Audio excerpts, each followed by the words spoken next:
Donc lorsque je flingue, c'est toute ma putain de nation qui flingue avec toi. Tu vois ce que je veux dire? Welcome back, everyone. This is Puto with 3 rounds. Coach Terry, Jab University. What is going on, man? Not much, man. Chilling. I'm sure you saw Thomas Bach, the president of IOC, came out kind of stressing the fact that we need world boxing to be, just functioning correctly and everything if we want the Olympics in 28 in LA. Aiba's out. Yeah, there's Aiba is completely out the picture. So they need a new federation to kind of take the helm. World boxing is kind of set up to do that because 28, 32, still in question. But I don't know. It seems like world boxing is doing it and should be in good shape. I mean, I don't know. A good plan. Yeah. Do you know if there's a deadline when they have to say like, okay, this is the federation that's going to do it? Do you know that by chance? I think 27. Okay. Should be their 5th year. So they had to exist for 2 years before they applied, and then the 5th year. So I'm thinking 27 is their 5th year. Okay. Which is it's going to be right there, right before it, and we'll see how that goes. So we're just going to go right into it. We're going to go to would it be considered northern, maybe kind of central Fresno area. Yeah. Fresno area, kind of between Sacramento and Fresno and all that space out there. We're going to talk to Orlando Zamora out of California there, and Coach. I didn't realize it. We're going to have Coach as well, so let's bring him in. Hey, how you guys doing? Hey, what's up, man? How you guys doing? Hey, appreciate you guys taking the time to talk to us here for a little bit. We just see you guys competing and was excited to kind of get you guys in here and see how it all started. So, first question I like to ask everyone, and you both could do it first, but you know what? Go ahead and introduce yourself, Coach. Go ahead and say name, city, and state, the name of the gym, and then right afterwards, go ahead and say your name to Jeff. Well, my name is Coach Marquitos, and we train out of Marquitos Boxing in Central California, and just doing our thing, trying to make history and do the best we can, There you go. Champ, go ahead and introduce yourself. Hey, what's up? My name is Orlando Zamora from Turlock, California. Like my coach said, we're out here just trying to make history, trying to make a name for ourselves. From a small town, trying to make a name for ourselves and also the ones looking up to us. Hey, there you go. We'll get all into that. First question I like to ask every guest that jumps on is just how did you get started? How do you guys get involved with boxing? So basically, I know I was with another coach at the time, and they introduced me to Marcos at a young age. I think I was like 11, 12, somewhere there. And I went with Marcos. Went with him for a few months. I was seeing him. He had a couple of national champions, so I was sparring with them, and I saw a different style. I thought I was good, but when I caught with Marcos, I was like, damn, I'm nothing compared to these guys. They're on a different level. And then, we started, I started training with them, started getting in with fights with him. I ended up having him to be my real coach. So I ended up going and joining their team. And in less than a few months, I got like over 30 fights. And I was like, dang, I ended up getting hella fights in just 1 year. He was keeping me busy, staying busy. And I was like, yeah, that's the type of coach I want, keeping me busy, keeping me active. And I started going to national tournaments and we started climbing up the rankings from there. Definitely. Coach, how do you get involved in this sport? Oh, well, I used to box out here in Fresno too as well, in Fresno. But back then, Fresno was a really like low, there was only like one gym. And, I started, learning. It's not like in LA or San Francisco, the Bay Area. It's really big. There's so many gyms. So I kind of took I was like the learning process here in Fresno. And so I said to myself, man, I want to be a coach, and I want to, what they have in LA, in San Francisco, I want to bring it here in Fresno. We could do it here in Central too as well, So I learned, and I trained in LA too for a while too as well. And then I said, man, I could do this. We could make a name for ourselves here in Central California. And, little by little, we started making noise, and, we have a lot of professional fighters, and, and guys with big names now. So and then now we have the newcomers like Orlando and other kids are coming up now. Yes, it's wild. So, Coach, you're one of the guys I see at all the tournaments. You don't miss very many tournaments, but the thing I notice about you most is consistency. You've had Haro, Sandra Tovar, little girl Talia, Rafuki. Yeah, you even worked with MMA guys. Yeah. What drew you to like the call of coaching? I feel like when I was training here in Fresno at the time, I feel like there was no structure. There was no mostly gyms. You go to gyms and it's kind of like open, and then you have a little couple guys out there like coaches. They'll grab you and take you to their little circle, and then you be So I feel like I wish I had that growing up. Had somebody, I kind of taught myself, little here and there tips over there, but I never had like the structure like they had in LA and the Bay Area. Their structure was really stronger. So I said that to myself, man, we could do this here in Fresno, and I learned off of them, and I'm like, I'm gonna do the same thing. And I remember when I was started learning, when I was getting into the game of coaching, I remember I heard somebody told me, oh, there's a kid over there by the Bay Area. I forgot the gym because if you're gonna go with that gym, they're a good gym, man. Don't play around with them. They coming. And I said, and that stuck to me. I go, I want to be like that. I want to, when they say my name, they say Marquitos Boxing, they know we're gonna bring it. That we come from a good team, and that always stuck with me when I started boxing and doing training and being a coach as well. Okay. I hear the competitive edge, and it kind of shows. When I see Orlando compete, like there's a little edge to the boxers when they're in there. I think that just kind of carries off you and just how you're doing it there in the gym. Orlando, so how old were you when you started competing? When I started competing, I was probably like 11, 12. I started competing. Okay. I started boxing at 8, but I started competing like 11, 12. Okay. And how many bouts do you have so far? Right now, I have 92 fights. 92 fights. You said put in the work. You're definitely doing that. Yeah. Out of those 90 plus bouts, do you have a memorable bout, one that stands out? Great win, or maybe one that you learned a lot from? I know one recently in December when I won it, I was just like amazed because I'm like, damn, I made it pretty big. I won number 1. I was always number 2 or number 3 in the rankings, and to be number 1, that really satisfied me. That made me think like, damn, all that hard work I put, and I changed it up coming into like the fights in December. I started training with the strength and conditioning coach, made some improvements, and I went even harder because I was like, I want to win this bad. This is one of my things that I wanted to accomplish in amateur boxing, is win that tournament. So when I won it, that made me realize like, damn, I'm at the top and I want to stay at the top. I don't want to be going back down to be number 2, number 3. I want to stay there. So that's one of my memorable ones because I love that feeling. When you win, when you get your hand raised in the finals, you finally win. You don't come up short. That's something that words can't describe. It's one of the best feelings.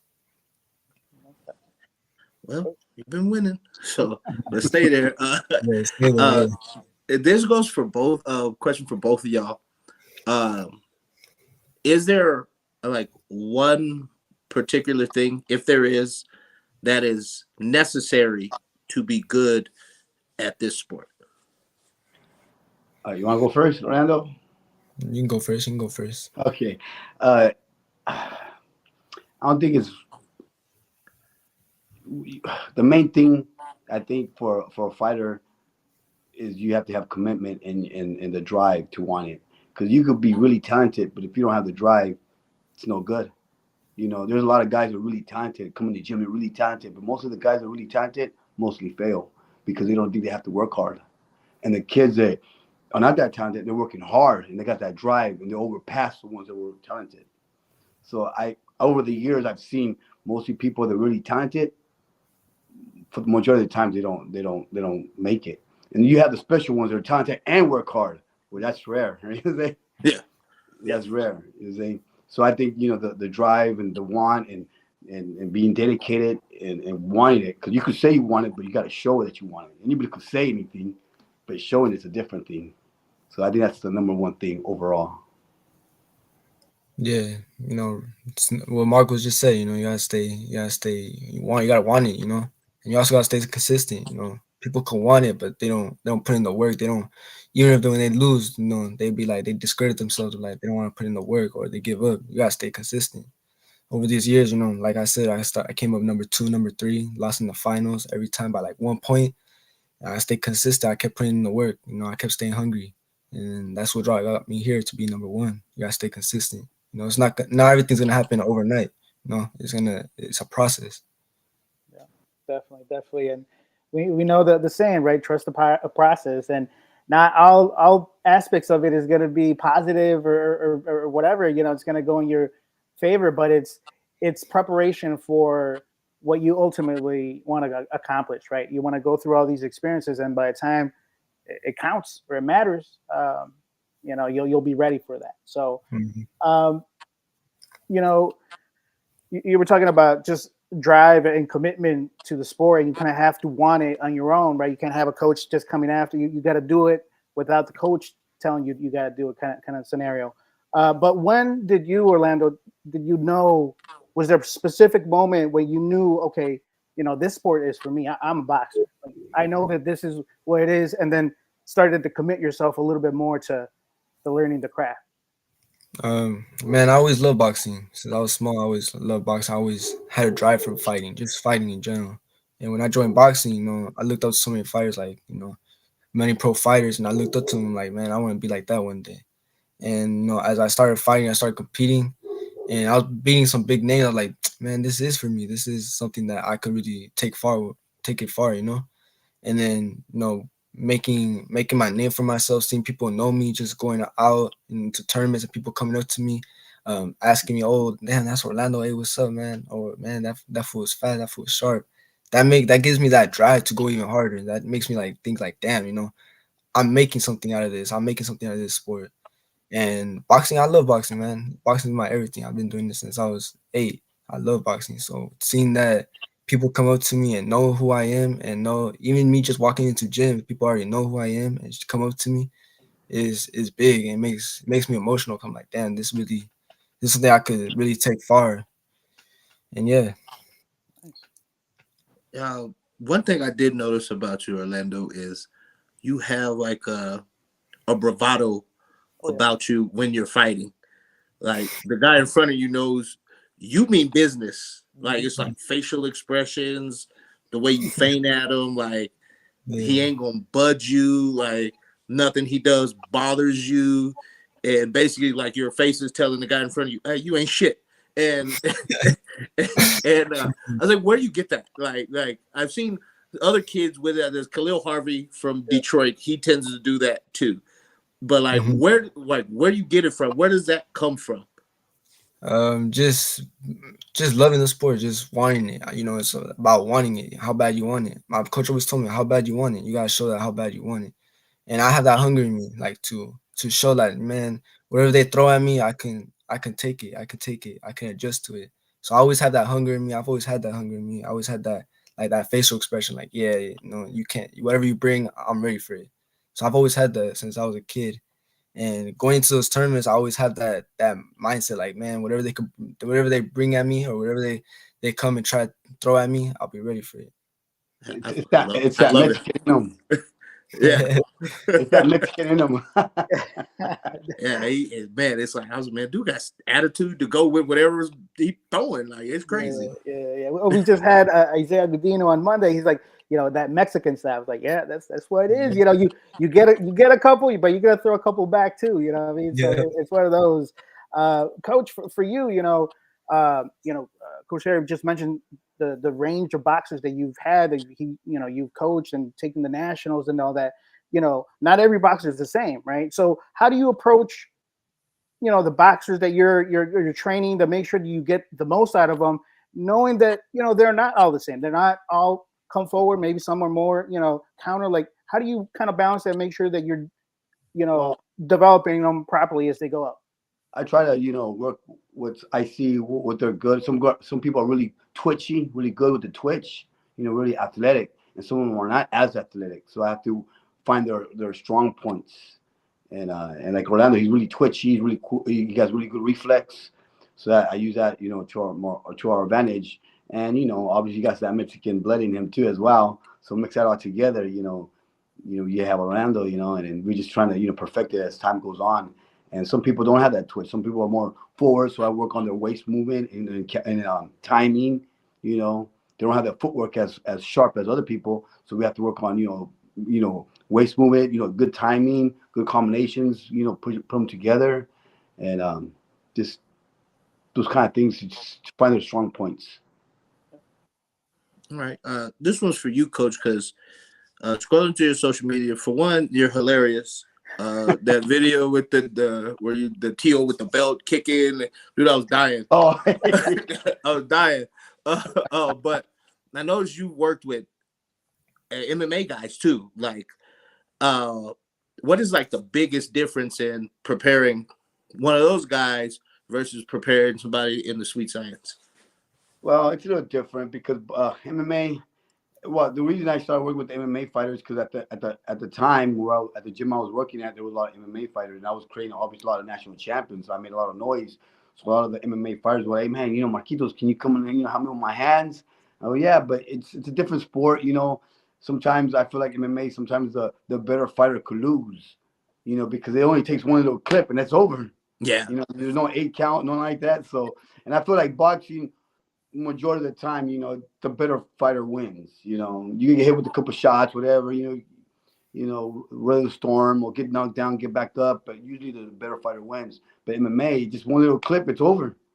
So I started working with them, and it's a different style. You can't really, do a lot of slip, a lot of waist movement, because you get caught with knees and like that. So it was good when I worked with them. It was a little different, I probably wouldn't do it again no more because I like boxing. It's just a different kind of style. I think it's more. I feel like boxing is more like a classy dance. Okay. Yeah. And I feel MMA just like I mean, don't get me wrong, it's an art, because you do jiu-jitsu, Muay Thai and everything, but it's more like it's a little different, I feel boxing is more classier. But that's my point of view, Yeah. I know I'm getting a lot of hate because of that, but it just I feel I you explain kind of what I thought about it, because MMA coming up early, you see boxing and you kind of, you see some aspects that are, entertaining, you want to watch, but then there's just something about boxing. There's just something about it, the just match, the sweet science, you know what I mean, all that stuff to really decipher your opponent. And don't get me wrong, MMA, they have some great fights, really exciting fights. Don't get me wrong, there are some good fights, but just boxing, the combinations, it's the sweet science of it. It just, maybe because it's me, because I just love boxing so much. I see it in a different kind of, and in a different way. But boxing is it's just like a classy dance. Yeah. Two guys going at it. You know what I mean? Definitely. Real quick, 3 Rounds Live, number 184. We're talking to Orlando Zamora and Coach Marquitos out in Central California. Orlando currently number 1 at Elite Male 119. And obviously Coach Marquitos always at the national tournaments, boxers from all age, classes, male, female, all types. So definitely doing his thing. Orlando, go ahead. Now, I was going to tell you something real quick before you started with the next, so in the finals, Orlando, so, we're weighing them in, right? And then the guys we had an Airbnb, right? So they took off because some of them lost, they took the scale. And I'm like, hey, all right, hey, damn, how can weigh you? And like, all right, I'll be fine like that, all right. So in the morning we go weigh in, and he fights at 119, and he weighs at 109. I'm like, what, bro? But you know what? Orlando's usually a small guy because he usually walks around like at those tournaments at the 119, walks around like about 115. He's really he should be fighting at 112. And then at that day I was kind of nervous. Like, well, I hope they don't disqualify us because there's like a limit. You can't be too light. But that's why gave him some Pedialyte, like that. Gave him some, buffed him up a little bit more, and he made it.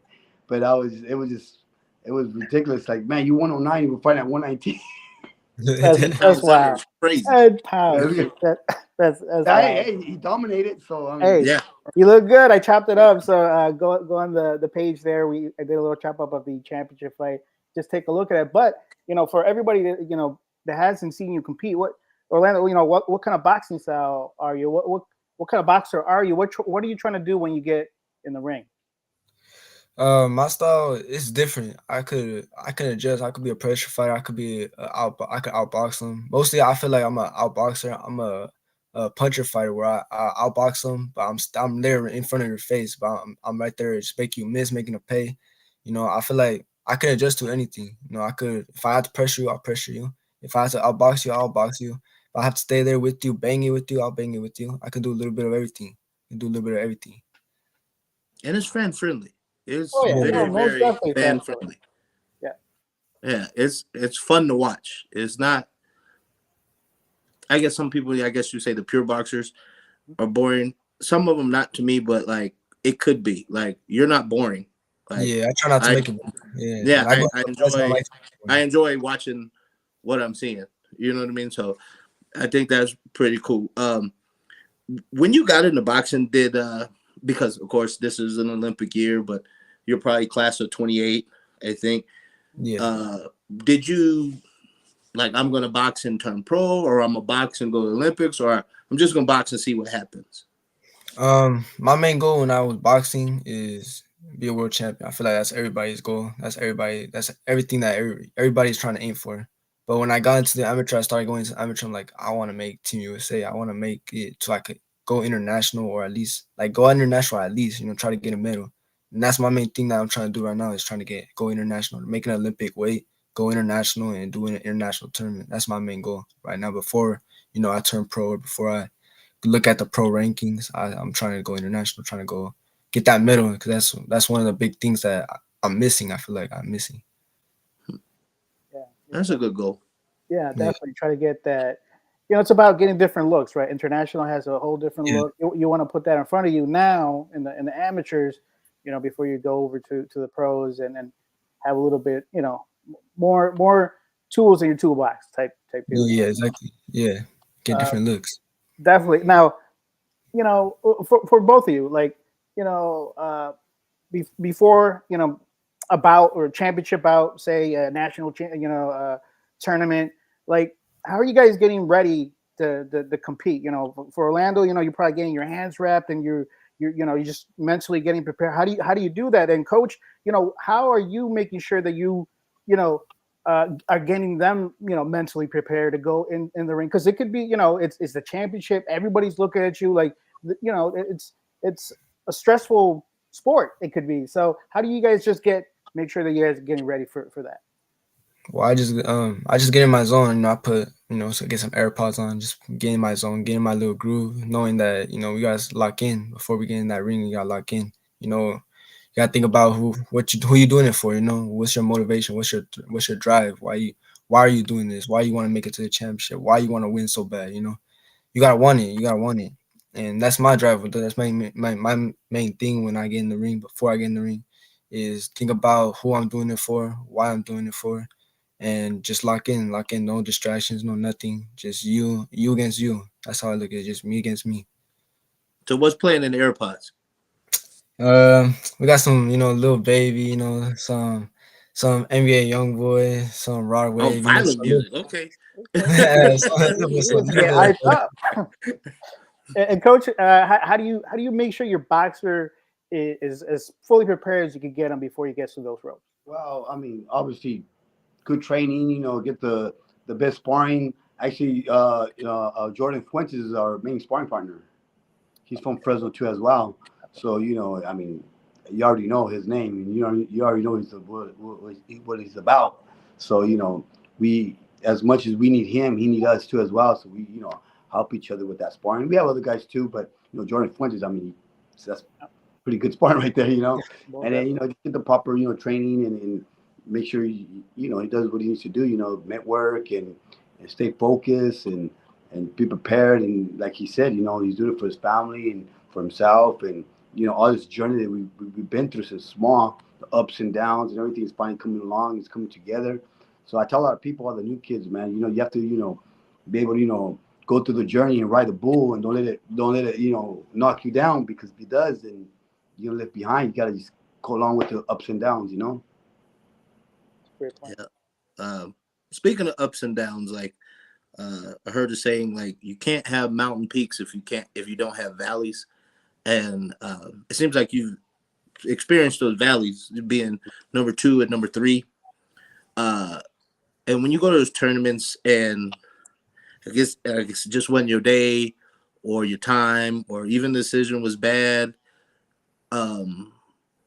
Like, what were the self talk that you were telling yourself after those moments, and what was Coach? What were you telling him after those moments?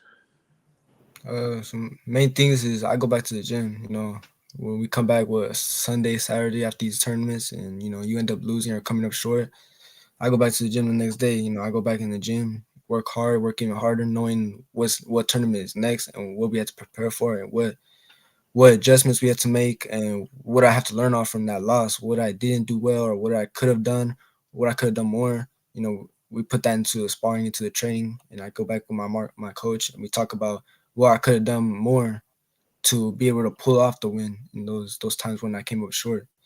So it's just all about communication with my coach. We communicate, we tell each other like what we need to work on, what we need to do more in the sparring, in the training, in the mid work, what we need to add on to end up coming up on top next time we go to these next tournaments. So it's all about communication. I talk with my coach all the time. We talk about what we had to do next, and we go on from there. And Coach, like, how do you decide what to tell him? Like when he comes short. Yeah. Oh no, I just tell him. I just, like I said, man, it's you got to ride that bull, and sometimes we come short a little bit. And like he said, you know, we look at the videos and see what we can do different. And, you know, at the end of the day, I tell him, as long as you compete and you look good and you look strong and you're at that level, it's gonna come. You know, actually, I have a video of Orlando. I think it was, I don't know what year it was, but he was maybe 11 or 12, and he fought the Silver Gloves and he lost. And I recorded him. I go, look at Orlando, we lost right here. But trust me, if you keep on doing what you're doing and keep on being committed and you don't stop, you're gonna become number one day. And look at what happened. Yeah. And I had that video still. You know, Yeah, and then the following year we ended up going to Silver Gloves again, and we won the whole thing. Yeah. huh? And then the following year we ended up going to Silver Gloves again, we won the whole thing. He won. Yeah. Hey, you know, and I think that's what shapes you or continues to shape you as a boxer, right? How do you take those setbacks, right? Yeah. It could have been, you know, maybe you were at a point, or maybe the decision was just crazy. Like you thought you did everything. Like it's coming back, and the good thing about, you know, just you know, amateur boxing in general, it doesn't stop. You got a tournament coming up every couple of months, you know, and if it didn't work out this time, you know, maybe it'll work out next time, and that's how you keep on going. Yeah. Now, Orlando, you mentioned in earlier that, you know, you're a fan of the sport, right? You watch boxers and all this stuff. You know, if you could, you know, be able to test yourself against any boxer, older, you know, recent or older, like who would you want to test your skills against? Damn, that's tough actually, because there's a lot of good fighters that That's I've a always Coach wanted Terry question. Yeah, that's tough. If I did have to pick one, I'd probably say Floyd. I feel like that fool he had everything. He had everything. You know, he done it. He did a little bit of everything in the ring. I feel like I would have loved to test my skills with him, seeing how his defense, how good his defense really was. You know, he showed it. It was good, but you know, to test it, that's different. That's different. Yeah, I mean, mostly touchdown. You never know. You know what I mean? So, and you know, you do Had a good watch. chin. Yeah, Right on the button. right on the I'm button. saying, You know what I mean? Floyd had a really good chin. He There had Yeah. a you really go. good There you chin. He go. You got can't say he didn't take a shot. He Most took it definitely. well. And what kind of boxers are you watching? Like, you know, you're a fan of the sport. Like, are you looking more at boxers? Like, who are your favorite boxers that you like to watch? I wouldn't say I have a favorite fighter in general, but I have favorite fighters.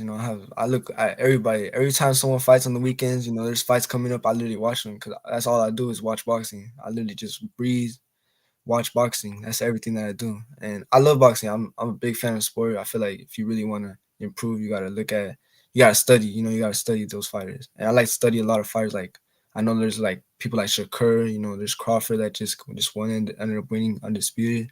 There's a lot of good fighters like Inoue. Those fighters are good, top level, like Tank, all of them. So I watch a little bit of both, like a little bit of all of them, just to see what I could pick up. I pick up a little bit of everyone, because I love boxing. I love watching them. I love seeing them, how they train, how they fight, how they prepare for a fight. Um, I just love boxing in general. All right, Coach. Like, how important is film study in, I guess, the process of developing a fighter? Well, it's very important. Everything's important. Obviously watching films. I mean, even watching fighters. When I go to the fights, I see people at certain weight classes. I watch them too, and I see if we fight them, how we're gonna fight them. And I think I have a pretty good eye when it comes to that stuff. So no, yeah, everything's important. Everything you need to develop a fighter, you need it all. So it's very important. And are you breaking down the film, or are you watching it with the fighter? No, I don't watch it with the fighter. It's kind of hard because obviously we don't live in the same. That he lives with his mom and his family. But I kind of break it down on myself, and I have a good communication with Orlando. So usually, when I tell him to do something, he's on it. And it works out. So far at this point, I think once we go pro, it'll be different because it'll be more film. On pro fighters, but with the amateurs, it's a little bit different. But so far it's been working for us. Okay. All right. Coach, tell us a little bit about the gym. You mentioned you have other boxers. How big is the amateur team you got now? Like, do you have any pro boxers you're training with now? Tell us a little bit about the gym, and do you have anybody else that helps you out? Well, yeah. Well, I have two gyms actually. I have one in Fresno, and I have one over there by Turlock. It's Winton. It's a little town called Winton, and so I got two different gyms. So I'm over there in Winton. When Orlando's getting ready for a fight, he comes to Fresno more often, obviously. But I'm in Winton on Wednesdays and Thursdays, and the rest of the times I'm in Fresno. So yeah, we have a good. I don't like, my gym is not really for a business. Like, so I tell people, so I don't really promote it. Come to my gym and get a free trial, and I don't do that. So all my fighters, almost all the fighters that are at my gym, are fighting or getting ready to fight. As an amateur. So it's not that many people. I rather, like, I have a quote, a saying that says quality over quantity. So I don't want to have a whole lot of kids running around, and it's not a business. It's a passion that I have. Now, how do boxers approach it? Do you like, how do you get these boxers being in more of an exclusive type setting? Well, usually it's a word of mouth, obviously, because I already have pretty good name already established, and then they'll come and they ask me, and then you have some guys that'll come and they want to join the gym, and if I see they're not cutting it, I straight out say, man, you wasting my time, and you wasting your time. If you're gonna come here and just mess around and talk around, I'd rather use that time and use it for a guy like Orlando or another kid. I don't. It's not so much I want. It could be a guy who's really talented, really good and fast, and I see a lot of future in him. But if you're being lazy, I don't need that. I don't want that. I would like to have a guy that's not that good, not that talented, but he's working hard in the gym. I'll take that all day, because I know eventually it's gonna, develop something really nice. So that's just the difference with the way I coach and the way my gym is. So it's not really packed with a lot of kids, and I don't promote it like that. It's really exclusive, and because I want quality work. There you go. Gotcha. Like that. I love it. Yeah. You've been to a lot of tournaments, Orlando. Is there a particular tournament that you enjoy going to? I know a lot of kids, the younger ones, say the JOs because they're the star of the show rather than like the elites. Like, which is your just favorite tournament to go to? My favorite tournaments are the one in December. I feel like they always make it big. It's always big. Big stadium. Like the one that we just had right now was in a big stadium. Oh yeah, Lafayette was huge. That was a crazy huge. like arena for amateur boxing. Yeah. felt like a whole different atmosphere. It was big. It was crazy. I was like, damn, this like it's big. And then the Olympic trials, they always make it big in December. And when I go to the qualifier and stuff, it's kind of like it's whatever. It's like it's a national tournament, but it's not as big as the ones in December. Yeah, ain't nobody there but your mama. Yeah. Hey, you guys are so lucky. Like y'all got the David Austin commentating, the cameras videotaping and stuff. Back in the day when we used to go to USA championships, they used to all be here in Colorado Springs, all in Building 6 at the Olympic Training Center, and really wasn't nobody there but your coach and maybe your mama. Yeah, it was like it was not a big it wasn't a big thing. Like not like in December they make it big. Everybody comes out, literally all the fighters come out and they make it hella big. It was like a big stadium, big atmosphere. Yeah, definitely. So let me just get your thoughts from both of you. Because boxing is kind of changing. I guess the participants. Right now at the OTC we have Jake Paul. Who would have thought that a couple years ago? But these kind of entertainment boxing thing that's kind of happening with YouTube and all that stuff. How do you guys think that's going to impact the sport eventually? Because we're just in the midst of this the whole thing with the zone, and it's only a couple years old. It's not that long, right? It's more recent. So I mean, when Orlando's pro, like there's going to be more years behind. How do you think that kind of scene of boxing that's being created is going to impact the real boxers like yourself, the real boxing that we love to see? Like, do you think it's going to be positive, negative? Like, what are you guys' thoughts on just social media and boxing? I feel like at first I was kind of iffy about it. I was kind of like, man, this is a joke, man. You got YouTubers fighting, this boxing, man. You don't play boxing. First of all, you don't play boxing. It's not like basketball and football and stuff like that where you guys, you guys can entertain all you want. You guys take breaks. Man, boxing is all year long. You're all year long. You can't play boxing.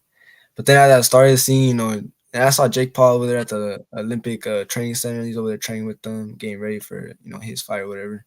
I was kind of like, it kind of is good in a way, gets our boxing more exposure, with YouTubers and stuff like that.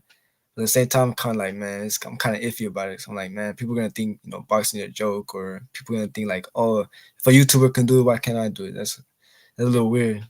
It kind of gives me that weird feeling. But I mean, as you turn pro, I think it'll be good. I mean, there's a lot of social media boxers now. There's a lot of people, have a big social media, but when they get into the ring, get into these tournaments, man, they suck. They're whack. They suck. They don't have no talent. It's all about. Yeah, so I feel like it's good in a way, but man, if you're really the truth and you're not all up in social media, putting these TikToks and stuff, and you're actually the truth, well then, just show it. But I feel like people are getting a little too comfortable with this boxing stuff, thinking they're all social media, they're big on social media, they think they're the top dog, and then when they come to these tournaments, it's a whole different story. They lose the first day. So, yes, they do. What are your thoughts, Coach? I don't really like it, because I feel like Jake Paul, obviously he's finding these retired guys, athletes like basketball players, and I feel like you have like guys in Orlando, they've been doing it since they were little, grinding and fighting, and losses and wins, and finally gets be number one. They go pro, and then they're trying to make it. And then you have Jake Paul is making millions off the back, and that to me that's it's unfair. But I know life is not fair. But I just feel for the fighters that they're really putting the work in, and really in the sport, the sweet science of it, and then. Now he wants to fight Mike Tyson. I'm like, man, I feel like, man, that's like our uncle, man. He's like fighting our uncle. You know what I'm saying? Like, I think if he hurt Mike Tyson, he's gonna lose a lot of fans, because Mike Tyson is, he's like an uncle, like an icon. You know what I'm saying? How you gonna hurt that guy or try to knock him out? And then you have a lot of guys that are delusional. That, Mike Tyson's a nut. Come on, man. I love Mike Tyson, but back in the day he was a beast. But he's an older guy. Where's the respect? Yeah, the man is 56. Yeah, no, he's up there. I think he's wow. 58. 58. Yeah, man, that dude. He's man. Come on, man. Man, yeah. I don't sit good with me. Him fighting Mike Tyson. I hope it's all stage. I hope he don't go. Jake Paul goes in there and tries to knock him out, because if he does, I think it's not going to look good for Jake Paul. Yeah. It's going to be bad. Yeah. No, That's my take on that. yeah, and I think a lot of people do feel like that. It's unfortunate, we have a living legend, and then we have him sharing the ring with, Yeah. it's wild. It's wild stuff. If Mike should bite anybody, it should be Jake. I'm just saying, like, Right. so because you mentioned it earlier, Omar, but the strength and conditioning, right? I'm not saying it's new. I just think the primary focus of it now is new. And you mentioned you've been working with strength and conditioning coach, because I think the first time we all seen it was when Roy Jones jumped up to heavyweight to fight John Ruiz. He hired a guy named Mackie Shieldstone. And then I think when Bernard Hopkins moved to light heavyweight, he brought in Mackie Shieldstone. Of course, we've seen Alex Ariza with Pacquiao, and then Memo is working these guys. And I've seen some of the benefits, but then I've also heard the complaints from the coaches that the guys are too tired to do the boxing workout. Like, how do you find the median of where I'm getting the strength work, but I still have the gas to go work with Marquitos in the gym? And is there a communication between the strength and conditioning guy and you, coach? I actually went one time, I think it was last year in the summer. I went with someone that was supposedly a strength and conditioning coach. Ended up we just lifting weights, and it kind of felt slow. I was getting more of my punches, but I was like slow, sluggish. I felt like I was getting tired. And then I ended up finding another strength and conditioning coach, but he's also a boxing trainer, so he kind of knows. And he has a license for strength and conditioning, so he knows what he's doing. So as we started doing, one-on-one strength and conditioning, it was more for less weights, but more, resistant bands, more like light weights, where you're able to explode, a lot of explosive. We do a lot of explosive and a lot of conditioning. We do a lot of conditioning. And so when I started going to tournaments, and I was sparring, of course, ended up working, I felt even stronger, and I wasn't slowing down. I didn't feel slow, and even in the sparring, I didn't feel slow. I didn't feel sluggish or tired. I felt like it was actually improving my boxing, and I felt like that was a little. I know my coach always told me, like, he kept telling me, like, oh, you need to do strength and conditioning. You're getting older, you're going bigger. You need to start going up in weight classes. You need to start doing strength and conditioning. Start getting into it. And I did. I started getting into it, and it helped a lot. It was helping a lot. Even to this day, I'm like, damn, it did make a big improvement in my boxing, and it's improving my performance in the ring too. And coach, do you communicate with this strength and conditioning coach, or like when he does go pro? Yeah. Because the schedule is going to change. Is it important to have like a face-to-face and like, hey, he's still got to be able to do this in the gym? Oh yeah, well, the guy actually, I was the one advising Orlando to get a strength and conditioning coach for the longest, because he didn't have one at one point, and I was kind of egging him on. I go, hey man, Orlando, you need a strength. I was keep on, telling him he needed one. So like, obviously he tried a couple ones that he didn't like, but this one coach, he's a boxing coach too as well, and I seen him do his his workouts and like that, and I approve of it, and. Right now, obviously, he's Fresno and Turlock. We're like about an hour away from each other. We're not right next to each other. So, like I said, Orlando sometimes comes to Fresno, but now when he gets ready for a fight, something like that, he comes more to Fresno, and I train with him more. And then obviously, when he goes pro, it'll be a little bit different. Then I'll have him probably staying with me for months, and I will have probably I don't know if that I will have to talk to that straight to coach, see if he wants to come over here and do it here in Fresno, or find another one, But that's something that's later on in the future. I would have to talk to him about. But for this point, so far it's been good. We've been communicating, and he's a really good, respectful guy. And I appreciate all the work he's done for us, and I have no complaints. Nothing but respect. All right.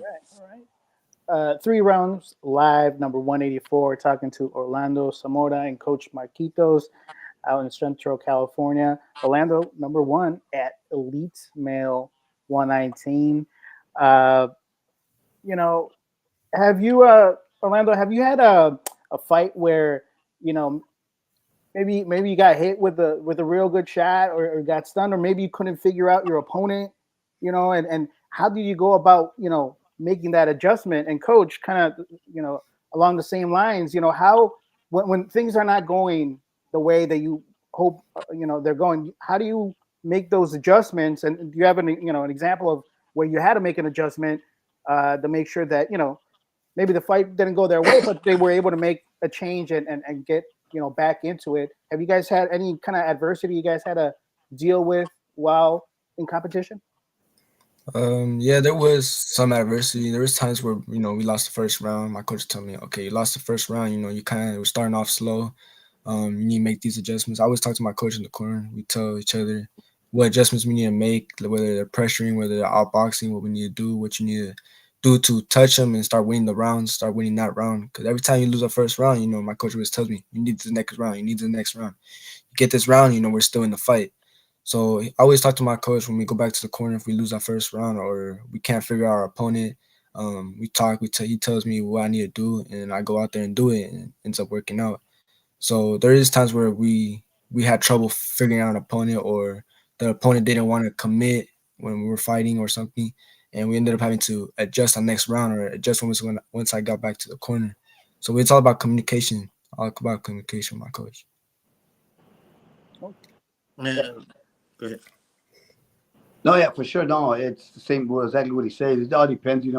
If I get to see the fighter and I know what kind of fighter he is already off the background, then we already know what to expect from him. But if it's a person that we don't know nothing about, then we have to kind of go in, blinded in the first round. And I always tell Orlando, it's all about your distance. Find your distance. Once you can't be too far out, you can't be too far in. You got to find that, that Gucci. I tell him that Gucci, Yeah.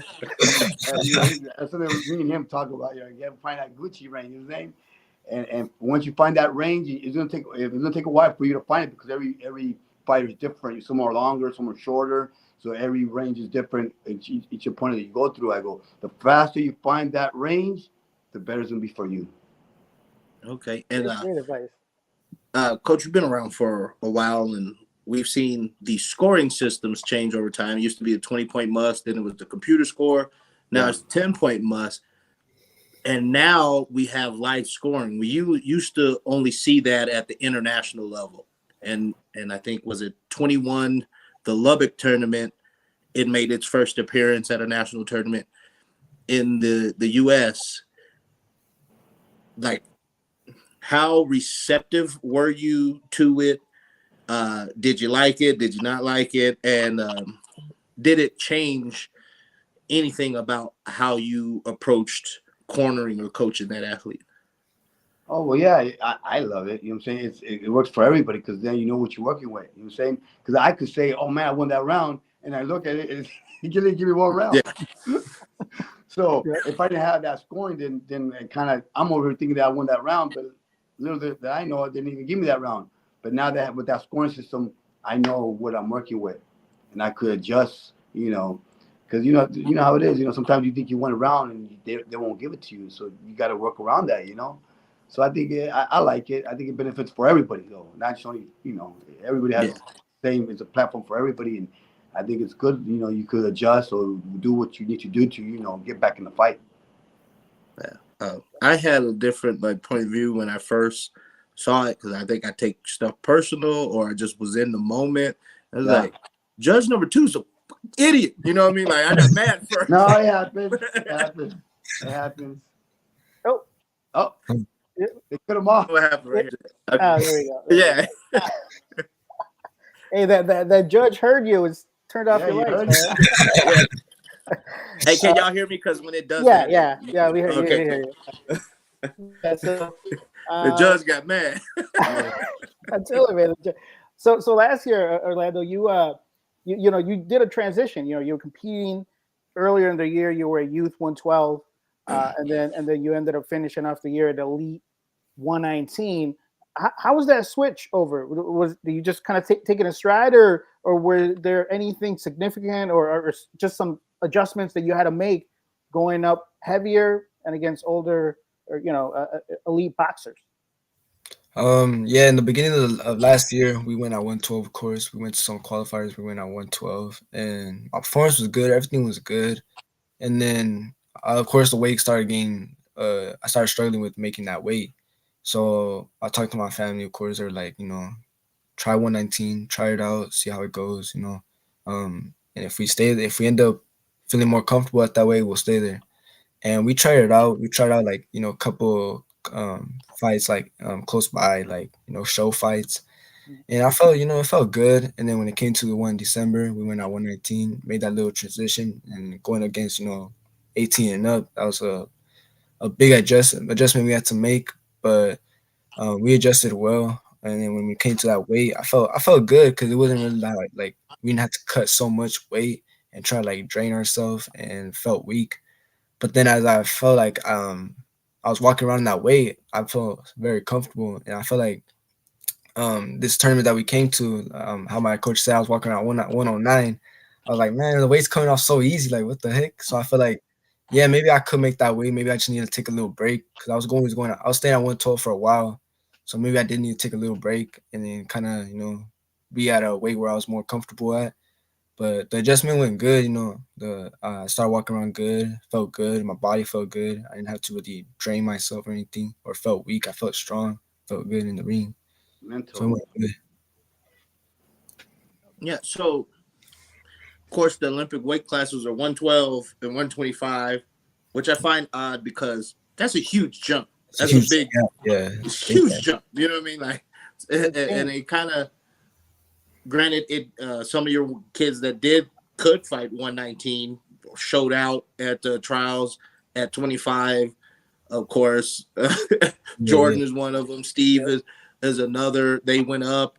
Others really had to squeeze and if they felt they were too small, had to squeeze down to 112. Yeah. Like, when do you think you have to decide, like, okay, I have to be in one of these two Olympic weight classes to get this goal of competing internationally, like you said earlier? I think that all comes with like the preparation when it comes to these tournaments. You go into these tournaments, you're cutting weight, you're on a diet. You really have to test yourself. Where do you feel stronger at? Where do you feel better? Where do you perform better at? Like me, I had to pick between staying at 112 or 119 last year, and I ended up going at 119, and I ended up being even better. I feel like I was more better. So you gotta really like kind of test your body. Where do you feel more better at? You want to go stay at 112 or you want to be at 119? Where do you feel more stronger? Where do you feel more better? Where do you have more of an advantage? And I felt like, well, of course, I was smaller at 119, but I feel like me being smaller, I use that as my advantage. Being smaller, be more faster than these guys, be more my reflexes being more, you know, better than these guys because they're more slower. So I feel like I took that as my advantage. So as preparation goes, you take it as where do you want to be more comfortable? Where do you feel more comfortable at? All right, but 125 didn't come out of your mouth, so that's pretty much out the question, right? No, I can't even make nah. That's Sorry, bad enough is that 119. Yeah, right. Yeah. That's like you said. It's a big jump. I'm not sure what they were thinking there. But but you're gonna have to decide, right? Because that's what you're gonna do. And you said some went down, some went up, and did good at it. But from now to the 28 Olympics,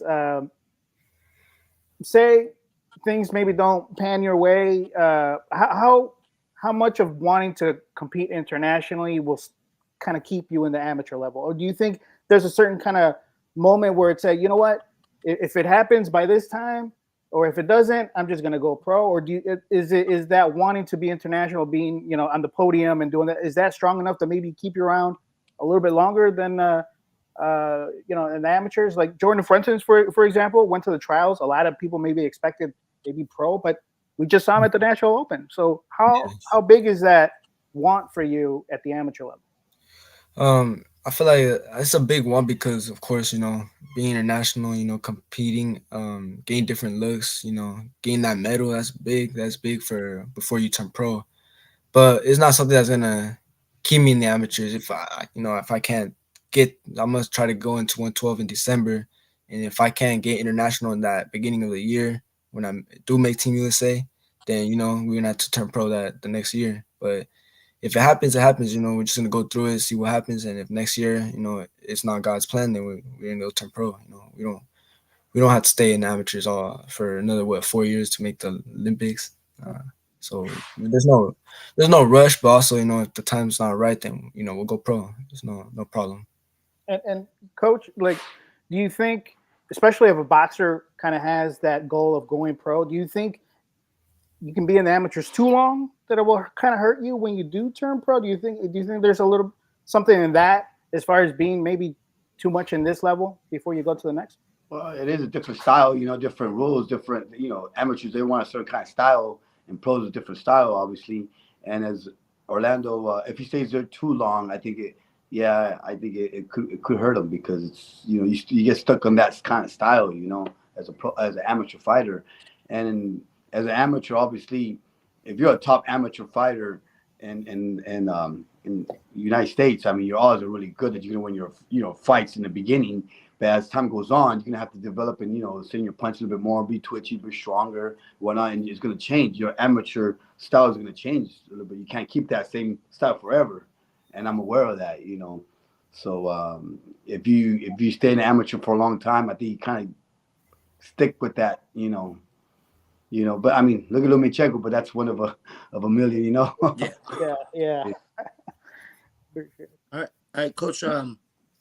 Speaking about Orlando going pro, and you've worked with plenty of pros or kids that have gone on to become pros, like, how do you determine when it's that time to go take your jersey off and go get a check at the end? Well, when I feel like it depends. Every kid's different, So I feel like some kids, obviously amateur style is a certain style they want, and some guys, they don't adapt to that style. It's not they're not good, and because they're not that winning those tournaments doesn't mean they're not that good. It's just their style is more of like that pro style, And there's a thin line when you say that, because there's the guys that be using all their fights. They're like, oh, my fight's more like a pro fighter, like, bro. I mean, you gotta win. You gotta win some fights. You gotta win some fights, yeah. You gotta win some. So there's a thin line when it comes to that, because I've heard that a lot of kids or a lot of coaches will say, oh, it's because he has a pro fighter like a band. He haven't won one fight yet. But it's true, though. Yeah. He's too funny, man. Yeah. You gotta win some. But I see a lot of guys. They win fights and they're strong, they're good, but they don't win those big national tournaments because their style is just not that amateur, Olympic style. And I see some guys are really good, but they just, oh man, I think they'll do really good in pros.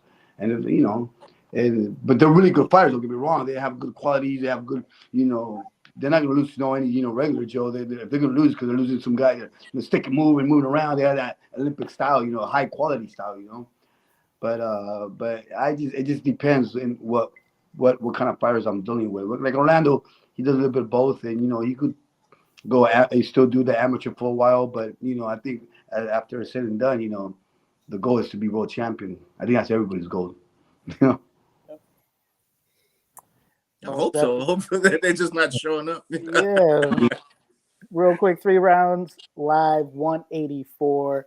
We're talking to Orlando Zamora and Coach Marquitos out of Fresno, throwing some gems, being just hilarious. I gotta go to the Instagram and look at those videos. I missed that one that you mentioned, so I gotta watch that one. You know what I mean? So, and just talking about social media, and especially when you're going pro, you gotta be able to sell tickets. People gotta know who you are, right? That's one of the reasons Jake Paul is over there, because apparently he's supposed to teach him how to kind of develop that. But and one of the things that I did notice when I went into just your Instagram, Orlando, is you got a lot of videos. You got some production value in there. You got somebody doing videos, putting some just kind of ambience, slowing things down, like making it look like if I'm watching 24/7 or something. Like how important was making sure that people know who you are and going through taking the steps to get somebody in to do those edits and do all that filming. Like, when did that come about? And And how important do you think it is for boxers just to kind of get their name out there? It kind of came about. It just kind of came out hella random, you know. I didn't really have a lot of videos. I just had pictures, whatever. And I had my dad's friend who did videos. He told me he could do me a little quick video, you know. It'll come out nice, you know. You can get more of your name out there, like in social media. I was like, yeah, you know, let's try it out. We'll see how it goes. The video ended up blowing up. You know, there's like a lot of people commenting, even people that I didn't even know. They liked it, they commented. And then we started, you know, working even more. And we were like, damn, you know, these videos come out hella nice. They look like, you know, good, like to get my name out there in social media. You know, you look up the reels and stuff, and your Instagram account comes up. You know, you get your name out there. But it does work as in to get your name out there and for people to know who you are more in social media. And then, you know, I started, you know, I know Andy Benson came to our gym and he told me, um, a big thing with when you turn pro is a business. You gotta learn how to sell. You gotta learn how to have your name out there. You gotta learn how to sell yourself. So he taught me. He told me we text each other. He told me, you know, main thing is to learn how to sell yourself. Learn how to sell yourself. At the end of the day, it's a business. It's a business, and so you gotta have someone that, you know, of course, does your videos. You know, does those little edits or whatever to sell yourself. You know, to sell to the fans, because at the end of the day, people are buying your fights. People are watching you. People are paying to watch you. So you gotta make sure you gotta sell yourself, and then of course when you fight, you gotta be entertaining. You know, it's entertaining. You guys, it's a sport where you have to entertain the people that are buying. So you gotta really sell yourself. At the end of the day, it's a business. So getting those that people that, you know, does my videos, my boy that does my videos, and having a person who does my pictures too, is big. So to get your name out there, and of course when you turn pro, you know, you kind of have a little fan base going. Already talking like a pro right there. Yeah. Coach Harry, what you got? What does it say? Yeah, sell yourself, just don't sell your soul. Yeah. Yeah. Yeah. Because I noticed that sometimes, because we see it, and it starts with, as I guess, little kids. Parents have kids that are maybe good athletes, but then their social media is big, and a million people follow like this kid, and you go to a tournament, and he's out of there. You know, so, yeah, I guess it's a give and a take there. Yeah. All right. So I just, my last question is for both of you guys. I ask this on every podcast. You got a magic wand, and you can improve this sport, make it better in any way you want, from the fan perspective, coach perspective, athlete perspective, pro or amateur. Abracadabra, you got it. Go ahead, Orlando. I think my main thing, I think the only problem is with judging. I feel like people kind of get discredited, like, damn, you know, what the heck is this judge looking at? You know, we're not watching the same fight or what. But I feel like that's just the main problem is judging. You know, people, I feel like, yeah, there's an A side, there's a B side, but you kind of have to give the B side a little more equal, you know, like make it kind of a equal fight. You know, if the B side is really winning the fight, come on, give it to B side, you know. But of course, it's a business. You know, you got the person you want to win. They got the people that they want to win. So, but gotta give it fair. You know, I feel like the main thing without change is like be more fair. You know, be more fair. If the B side's winning, you gotta give it to the B side, bro. The underdogs winning, you gotta give it to them. But of course, you know, you always have your A side. You always want that person to win and, you know, making your money or whatever. But it is what it is. You know, I feel like just the judging in general, that's the only problem with boxing is the judging. You know, people kind of don't agree. People agree, disagree with the judging. So I feel like I see that when they have a fight lined up, but that fight in the middle, you know, they don't want that guy in the middle to upset that big fight they're trying to make. I see that. That's crazy. Yeah. And Coach, what do you think? I took the words out of my mouth. I was gonna hit that too. But yeah, it's like kind of, you know, just like the whole Rolly situation. Yeah. You know, I mean, he made his money. You know, he did what he did what he did, and you know, shoot. I mean, can't get mad at the guy, but you know, a lot of like the fight before that, when he fought that older, I forgot his name, where they gave it to him. I'm like, oh man, it's only obvious, man. You kind of be a little bit more, you know, yeah, about it. Right. like things like that, discourages me. With these politics and managers and whatnot. I don't know what they do. They pay off.